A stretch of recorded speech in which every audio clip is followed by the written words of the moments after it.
Hello thinkers, welcome to the camera's ThinkTank. Today we are going on a treasure hunt back in time to ancient Egypt. We are going to discover the secret tomb of a young king named Tutankhamun. So their adventure starts in 1922. An explorer named Howard Carter was digging in a hot, sandy valley and he found some steps. At the bottom was a mysterious door. He made a tiny hole, held up a candle and peeked inside. His friend asked, "Can you see anything?" Carter said yes, wonderful things indeed. The room was packed with gold, statues, and amazing stuff. It was like a pharaoh's secret storage room. So how did he know that it was King Tut's tomb?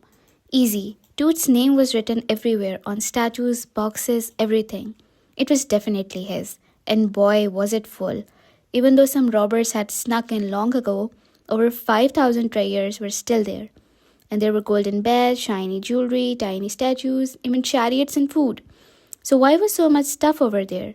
Egyptians believed that the kings would need all of his favorite things in the afterlife. It was like packing for the best trip ever. So what can Tutankhamun's treasure tell us? It showed that this is a tomb of a king Tutankhamun, and tomb raiders disturbed twice, but still it was largely intact, and he was only 19 when he died. So this was like the first time all of the objects they saw the light of the day. The most important treasure was King Tut's himself, his mummy. His body was wrapped in cloth and hidden inside a beautiful solid gold coffin. So the contents of the tomb included 3,000 separate items, and the materials were mostly made up of pure gold. And it took almost 10 years for Howard Carter and his team to categorize all of those. The objects included were jewelry, some chariots, furniture, including 2 thrones. And there were garments as well made up of silk and ostrich feather fans, canopic jars that included the king's preserved internal organs and food and jar as well. So basically the question here is, why so much stuff? Egyptians believed the king would need all of his favorite things in the afterlife. It was like packing for the best trip ever. The most important treasure was King Tutankhamun himself and his mummy. His body was wrapped in cloth and hidden inside a beautiful solid gold coffin. On his face was a famous golden mask. Scientists learned that Tut was just a teenager when he died. As we already discussed, he was only 19 years old.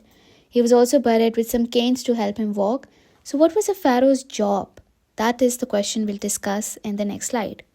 So the role of a pharaoh was that basically he was the head of the religion and he maintained religious harmony, part of the key religious ceremonies, and then the major role that a pharaoh had, that he acted as a mediator between the Egyptians and their gods as well.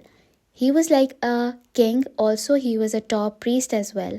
People thought that he talked to gods and his big job was to keep Egypt happy and safe, making sure that the sun rose and the Nile River flooded for the crops as well.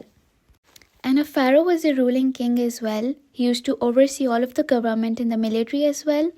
Like a pharaoh would go and fight the wars, and the pharaoh is the one who will be governing the people and he'll be collecting taxes, and he should also ensure that all of the laws are being followed, and also all of the army conflicts, for example, if they have to go and attack on a place, the pharaoh was the one who was making the decisions.